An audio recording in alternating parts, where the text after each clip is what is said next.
Welcome to the शिक्षा capital.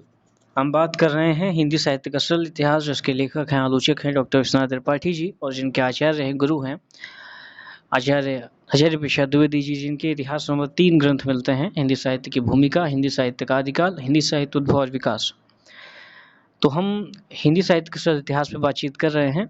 इसमें जो है बहुत ही महत्वपूर्ण तथ्यों का समावेश है। हिंदी संबंधित किसी भी परीक्षा में आप बैठने वाले हों, आपके लिए महत्वपूर्ण सीरीज होने वाली है। इससे पहले हमने तमाम विषयों में बातचीत कर ली है, जैसे कि वीरगाथा काल के जो कवि हैं, इसके साथ ही साथ नाथ, सिद्ध, इन तमाम जैन मतावलंबी कवियों पे, इसके साथ ही साथ आदिकालीन साहित्यिक सामाजिक जो स्थिति थी उस पर बातचीत कर ली है। और उससे पहले जो विषय प्रवेश में जो महत्वपूर्ण बातें विश्वनाथ त्रिपाठी जी ने हमें बताई हैं, उस पर बातचीत हो चुकी है। इस चैनल पे अगर आप नए हैं तो इस चैनल को आप सब्सक्राइब करिए। पिछली जो वीडियोज़ हैं उनका जो लिंक है वो आपको इस वीडियो की डिस्क्रिप्शन में मिल जाएगा। तो पिछली वीडियो में हमने बात की थी वीरगाथा काल के जो अन्य कवि हैं, यानी कि विद्यापति जी और अमीर खुसरो जी। आज हम बात करेंगे आदिकाल की जो सामान्य विशेषताएं हैं, जो प्रवृत्तियां हैं, वो कौन कौन सी हैं, इस पर हम दृष्टिपात करेंगे और परीक्षा में प्रश्न आपके कैसे बनते हैं इस पर बातचीत करेंगे। डॉक्टर विश्वनाथ त्रिपाठी जी लिखते हैं कि यूँ तो इतिहास का प्रत्येक युग परस्पर विरोधी एवं प्रधान अप्रधान प्रवृत्तियों का युग होता है, किंतु आदिकाल के विषय में यह बात विशेष रूप से रेखांकित करने योग्य है। जैसा कि कहा जाता है कि आज आदिकाल जो है वो ये परस्पर विरोधी प्रवृत्तियों का काल रहा है, क्योंकि इसीलिए इसको जो है संधिकाल भी बोला गया है। आगे है कि वह राजनीतिक दृष्टि से छोटे छोटे सामंतों में विभक्त प्रदेश का साहित्य है। जैसा कि आपको पता है कि हर्षवर्धन के बाद जब हमने चर्चा की थी सामाजिक स्थिति की, तो हमने बताया था कि जब आप प्राचीन भारत का इतिहास पढ़ते हैं तो हर्षवर्धन के बाद, हर्षवर्धन के समय जो है एक सेंट्रलाइज्ड व्यवस्था थी, यानी कि केंद्रीकृत व्यवस्था थी। पूरा जो भारत है वो एक सत्ता के जो एक बड़ी सत्ता थी उसके अधीन था।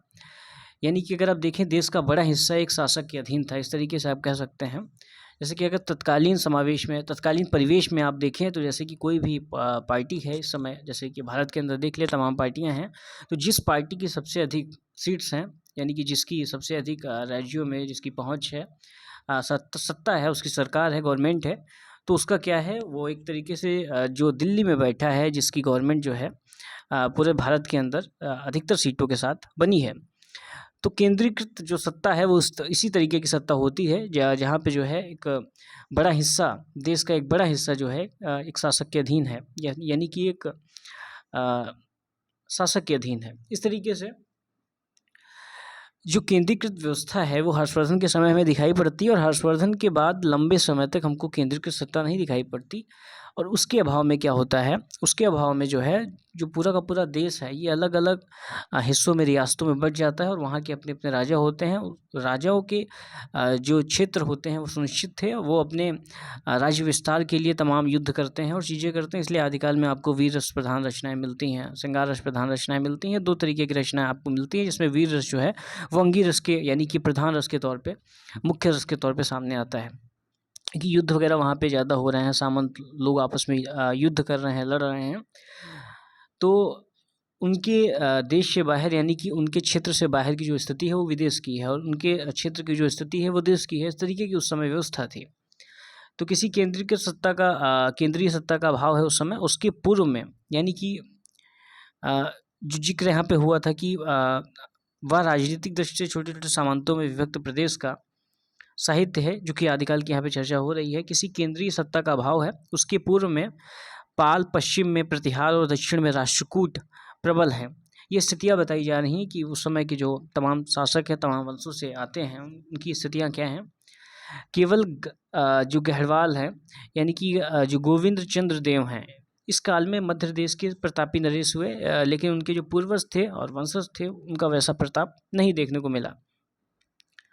तो ये आपको महत्वपूर्ण चीज़ ध्यान रखनी है।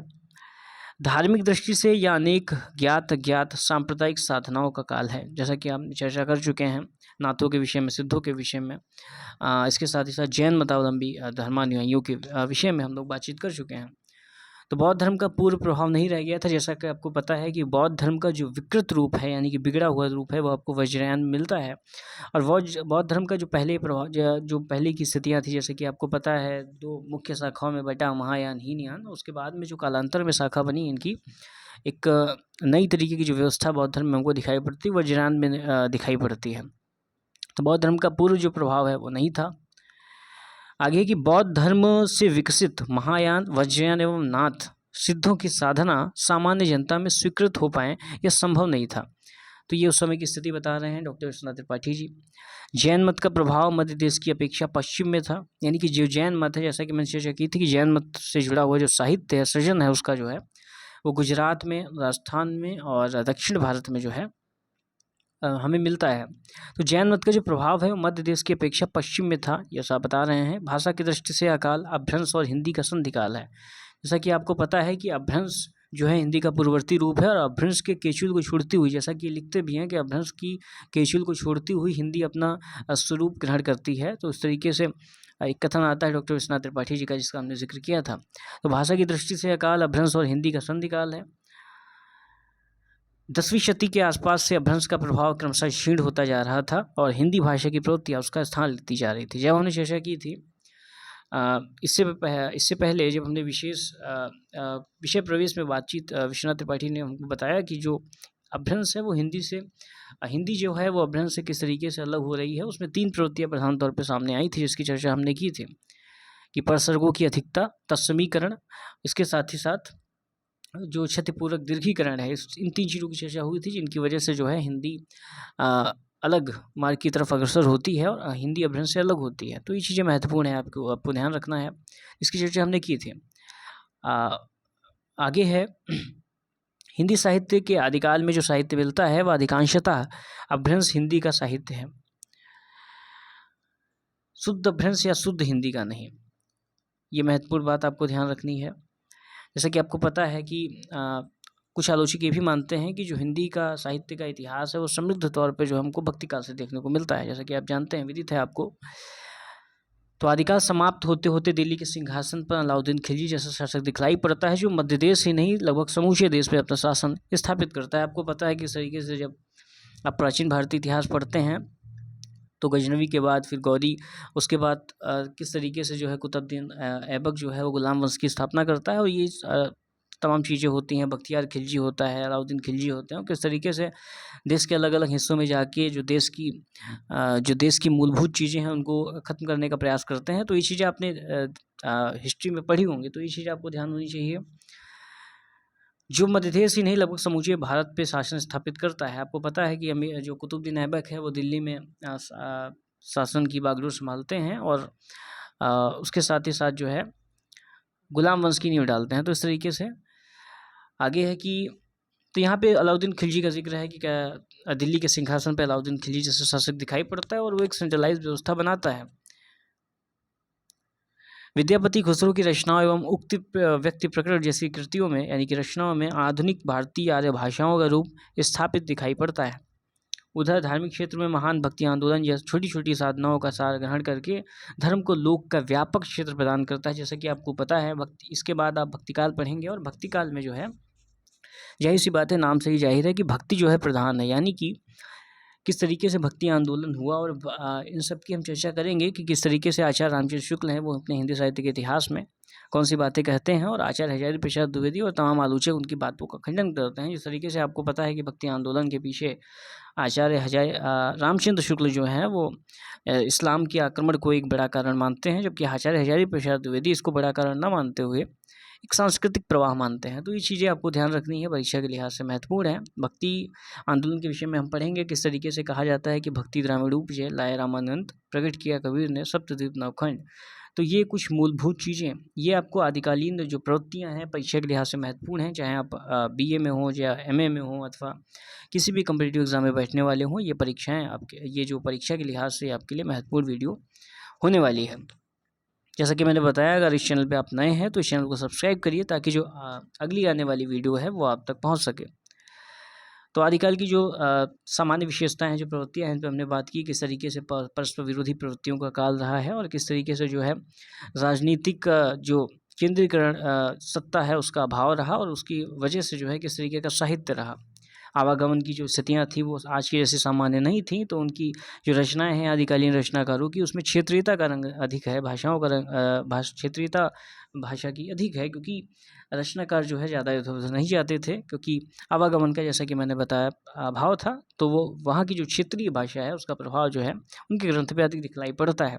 इस तरीके से जो हमको दरबारी एक प्रथा है वो भी दिखाई पड़ती है आदिकाल में, और किस तरीके से जो है एक दरबारी कवि जो है अपने धर्म का निर्वहन करता है और वो अपने शासक और अपनी शासकीय व्यवस्था के प्रति ईमानदारी का दायित्व दिखाता है, और अपने राजा को जो है अपने सैनिकों के लिए अपने राजा के लिए जो है एक मोटिवेशन का काम करता है, एक ऐसे साहित्यिक सृजन करता है जो उनके लिए एक प्रेरणा का स्रोत बन सके, जिससे वो युद्ध और निपुणता से लड़ सकें। जैसा कि आपको पता है कि पृथ्वीराज रासो जो ग्रंथ है वो चंद्रबरदाई का है। किस तरीके से चंद्रबरदाई जो है वो पृथ्वीराज चौहान के अंतरंग सखा होते हैं। वो ना कि सिर्फ काव्य रचना करते हैं बल्कि जो है युद्ध में भी उनका साथ देते हैं। तो ये चीज़ें महत्वपूर्ण है जो कि आपको ध्यान देनी है। तो कुछ महत्वपूर्ण बातें जैसा कि मैंने ज़िक्र किया था जब सामाजिक स्थिति की बात की थी कि इस तरीके से जो है भूमि का जो जैसा कि ज़िक्र हो चुका है कि जो सामंतीवादी व्यवस्था होती है उसमें साम्राज्य विस्तार के लिए जो उस समय स्थितियाँ थीं, तो साम्राज्य विस्तार के लिए जो है अलग-अलग राजा प्रयास करते थे, और उसमें जो है एक जो स्त्री की भूमिका दिखाई गई है आदिकाल में, उस पर भी हम बातचीत कर चुके हैं। तो इन तमाम विषयों पे हम लोग दृष्टिपात कर चुके हैं, एक तरीके से सिलसिलेवार तरीके से रिवाइज़ किया हमने। इसके बाद जो है हम भक्ति काल पे बातचीत करेंगे कि भक्ति काल के उदय के पीछे कौन-कौन सी चीज़ें रहीं, प्रवृत्तियाँ रहीं, और भक्ति काल का उस समय की सामाजिक स्थिति किस तरीके की थी। इसके साथ ही साथ जो भक्ति काल की विभिन्न धाराएँ हैं, यानी कि जैसे कि आपको पता है निर्गुण धारा है, सगुण धारा है, उसके साथ ही साथ जो है जो विभिन्न संप्रदाय हैं और संप्रदायों के जो दर्शन हैं, वो दर्शनों में क्या अंतर है, इन सब पे हम अगली बार बातचीत करेंगे। इसके साथ ही साथ जो है डॉक्टर विश्वनाथ त्रिपाठी जी ने जो है निर्गुण रचनाकारों के सगुण रचनाकारों के विषय में जो हमें बताया है, उन पे बातचीत लगातार हम लोग करेंगे, जिससे हम लोग सिर्फ उन्हीं चीज़ों पे फोकस करने का प्रयास करेंगे, देखेंगे जो परीक्षा के लिहाज से महत्वपूर्ण है, जहाँ से आपके प्रश्न 1 to 1 बनते हैं। तो आदिकाल की सामान्य विशेषताओं से आपका प्रश्न बन सकता है कि परस्पर विरोधी प्रवृत्तियों का काल कौन-सा है? ठीक है, इसके साथ ही साथ आपका जो है प्रश्न बन सकता है कि जो अपभ्रंश है और जो हिंदी है उसमें कौन सी प्रवृत्तियाँ हैं जो अपभ्रंश से हिंदी को अलग करती हैं। तो इस तरीके से प्रश्न आपके बन सकते हैं। तो अगली वीडियो में हम भक्ति काल के उदय से संबंधित बातचीत करेंगे। इस चैनल पे अगर आप नए हैं तो इस चैनल को आप सब्सक्राइब करिए। फिर मिलते हैं, तब तक के लिए जय हिंद।